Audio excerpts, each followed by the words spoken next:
Thank you. Well, as far as movement goes, music relates to movement, and so does Brownian motion. So I'm going to be talking about the roots of Brownian motion and how that came to term, as well as music analysis.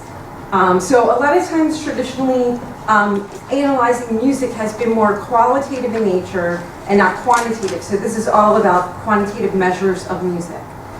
And so same with Robert Brown. He kind of coined quantitative methods. So this is, if you look here, 2006. That's when we started on this project. And a colleague of mine, Dr. Rich Charyton, was here. Unfortunately, he had to leave a little early. But he and I were working on this work for 7 years. So we finally published it in 2012 in Jazz Perspectives Journal because we felt it was more about the music rather than the analysis. And in here we got press in the Advanced Training Institute, a part of the American Psychological Association, has nonlinear method training. So a lot of times we don't learn that in graduate school, so I went for additional training. Fourier analysis is what I focused on, which is not quite nonlinear, but it falls in that dimensionality, looking at different dimensions. And here, based on preliminary analysis, we said that they said, well, describe what you found so far based on your preliminary analysis. So I said, well, based on preliminary, if you listen to the music, it sounds like a Jackson Pollock painting looks. Freeform, but we found a pattern. So this is all note-by-note transcriptions of the music that we analyze, and then we look for patterns in the music, in the musical pieces. So Barton in 1994 introduced nonlinear methods to psychology, and in that he looked at alcoholism. And for example, what are all these factors that may not be a direct cause but could have a relationship or impact on alcoholism? And so what they did is they looked at nonlinear methods. So I was actually interested back in 1994 on this topic. And then Rich Jagosinski was here. He looked at Fourier analysis and has a book on that, and looked at amplitude and phase as well. So he was on our team. Another person, Flack's student Holden was on our team, and then John Elliott here was on our team too. So what we did is we felt that music is worthy of scientific study with empirical methods, and traditionally, by doing qualitative comparisons, what happened is a lot of the emphasis was on Western compared to non-Western music. So for example, jazz music was compared to white classical music, which is very different. Now with this system, we're using numbers, so race is completely out of the picture, and we don't have any cultural biases. We're just looking at the numerical calculations. And these mathematical properties are important in understanding the dimensionality of music. So also we need to look at time frequency. So in our analysis, we looked at John Coltrane over the span of his lifetime from 1959 to 1967. Now he was a musician longer than that, but that was what we ended up looking at and what we captured. And also, most of the analyses were on classical music, hardly any on jazz, and we looked at jazz. And few looked at multiple jazz improvisations, more on less amounts of improvisation. And Boston Clark in 1978 published in Nature, and in Nature, he looked at the radio frequencies of the music and found that it was a 1 over f, so 1 over f to the 1 power, in that it was what was called pink noise. And it's believed that pink noise is the most preferable type of frequency based on these Fourier analysis, where brown was f to the second power, right, with a slope of -2, and then white noise would be flat with no slope at all, completely random.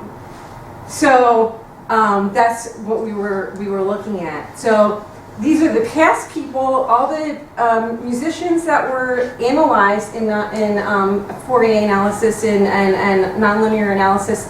And here you can see Boone and de Croixley looked at Monk and Evans and more contemporary jazz musicians, but we were the only ones that looked at Coltrane, and I know I lumped us in with everybody else, but that's what we did, and we focused on John Coltrane.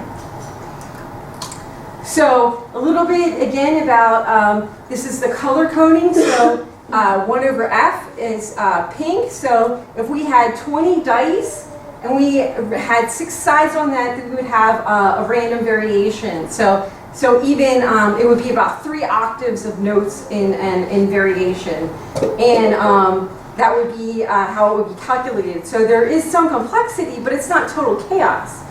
And then brown, it would be considered to be more predictable. They even use the term boring, and it would be 1 die with 3 sides. So there would be less variation. It would be pretty predictable. And then, white noise with a 0 slope would be a 1 die with 120 sides. So it's completely random. We're not going to get the same number, in that calculation. So, and this is just reintegrating that this is the alpha that we were actually looking for as well. We thought that some of John Coltrane's music would be pink, aesthetically pleasing, would be in that range, which would be close to a 1 in slope, with a -1 slope with a 1 alpha. And here it would have some complexity, be interesting, and the patterns are important to understand the aesthetic complexity. So by analyzing this, we can understand, is it pleasing to other people? Do other people perceive it that way? And then here, there's just the idea that metrics can analyze that aesthetics, and these are computers, so you can set the dimensionality. So if you want to look at 20 dimensions, you can, and the computer can calculate it for 20 dimensions. If you want to look at 5 dimensions or 4 dimensions, you can as well. Usually the lower the dimensionality, the better your outcome is. The higher dimensions, there's more complexity and there's less precision with that. So, and these are the things that, is it going to snow today, right? It snowed in some areas of Columbus. So if we wanted to predict that, we use nonlinear methods to understand, is it going to snow based on these factors that seem random, and can we make a prediction to accurately predict what's going to happen? So things like clouds or leaves or coastlines are all part of fractals. So here are some pictures of fractals. This is a Mandelbrot plot. And Mandelbrot coined the term fractal in 1974-75, and this is like this infinitely repeats, so it would just go on and on and on in a self-similarity shape. And these are more fractals here. This is a fractal I like, but it's paper copy, so it's not as pretty. And this is who we focused on for our music. So John Coltrane is known to be from, you would say, hail from West Philadelphia. I'm from Philadelphia, but had this interest in his music. This is the West Philadelphia mural of his music, of his face there. This is in South Carolina, I believe, or North Carolina, where he was born. So other people, in Philadelphia, we say we claimed him anyway, even though he was born in North Carolina. And this is him playing the soprano sax, but he is also known for playing tenor too. And he would play intently and practice a lot. So I know there's more discussion even about Jimi Hendrix of practicing all the time. John Coltrane practiced all the time. He would constantly be performing. So this is his quote, and I know it's kind of long, but the main thing to get out of it is that he was interested in mathematics. He was interested in the esoteric as well, religion, astrology, astronomy, other areas, and that he wanted to look at the golden mean, and he was interested in trying to achieve perfection. So when he would play, he was trying to achieve that perfection in his playing. And he even talked about the human body with nature seashells, trees, branching. This is all very fractal in his description. And this is from the liner notes to A Love Supreme, which is a song that John Coltrane wrote about as a song to God, that he was kicking the drug habit and having spirituality. His dad was also a preacher as well. And this is his drawing, so you can kind of see he has the circle of fifths with 12 sides here, and he felt that these notes were interrelated to each other, and he drew them with a ruler. And this is his cousin Mary Alexander, also from Philadelphia. And so C would be related to G flat, which would also be related to G and D, and even A flat. So he found he wanted to move around when he played, so it didn't really have any boundaries that he could express himself freely. And in our analysis, we looked at time signature, pitch, rhythm, duration, phrasing, and again, like I said, we were thinking this would be some pink. Now, to be honest, we thought the later work might be even white because it's very avant-garde, less pleasing. At least that's what we hypothesized, and that would relate to Berkhoff's theory of aesthetic value. And in 1933, he came up with that value.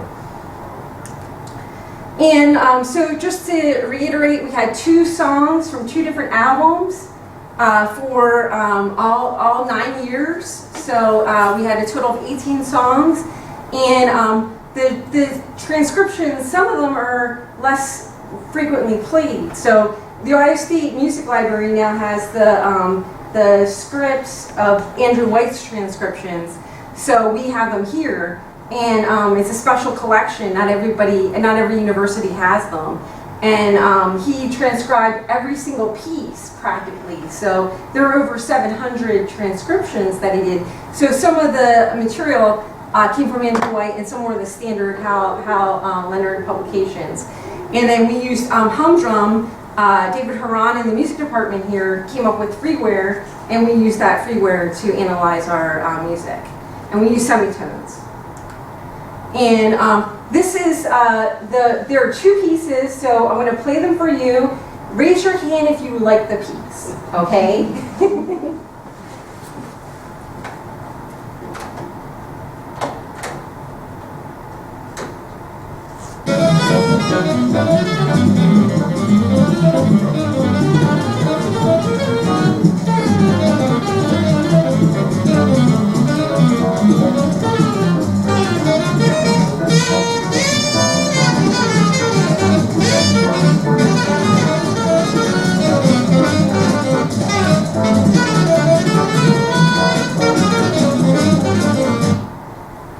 Okay, how many of you like that?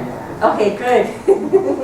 Okay, and that was Giant Steps. Now I'm going to play, this is Jupiter from Interstellar Space.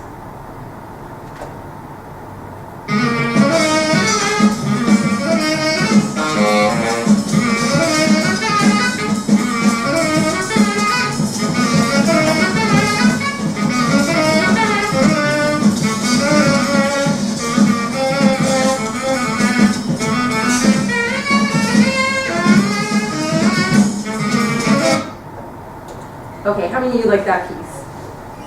Okay, how many of you like the first piece more? Okay, how many of you like the second piece more? Okay, so more people like the first piece more. And if you look at the patterns here, it's structured, it's 4/4, it's in key, it's very structured. And this one is more free form, and there's no time signature. There are no measures. It just is more continuous. So we hypothesized that the first work would be pink, and the second work would be more white. What we found is here that all of them are brown.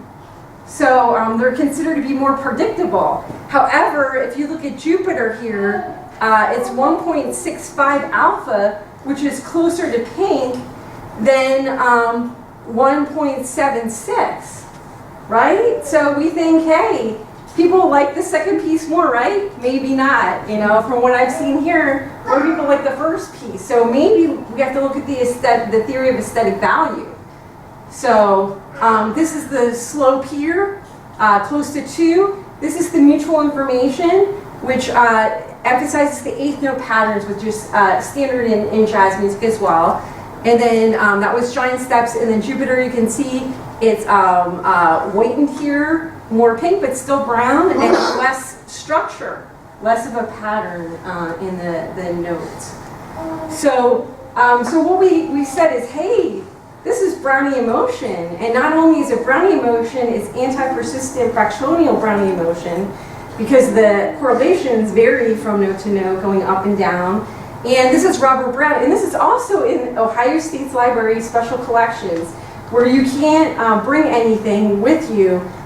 You just have a sheet of paper that they give you and a pencil, and you're not allowed to bring your cell phone or any belongings or any of that. And this is his artwork. So he was an artist as well, and just like Darwin, he traveled islands, and he was looking at plants, and then he would sketch them, which is amazing, his artwork. So this is Brown's discovery, and this is the specific plant that led to this idea of the motion. So basically this says that it wasn't the aqueous solution or the water, but it was the actually the pollen itself, and it fascinated him. It pleased him. He found pleasure in looking at this under the microscope. And this is this discovery, and this is how we have quantitative analysis, and even Albert Einstein was inspired with Brownian motion and quantitative analysis. So. So what we found is that what seems to be chaotic is just the opposite. There's a pattern, and all of it's robustly fractal Brownian motion. And that we challenge the idea that, that maybe it's closer to 2, a -2 slope. Maybe it's not pink, maybe it's more brown. Maybe people like more predictable music. Think about pop music. People like pop music, it's more predictable. So maybe that changes that. And this is just our scaling up exponents for all the music. And then these are my collaborators, and these are all the people that to thank. And that's it.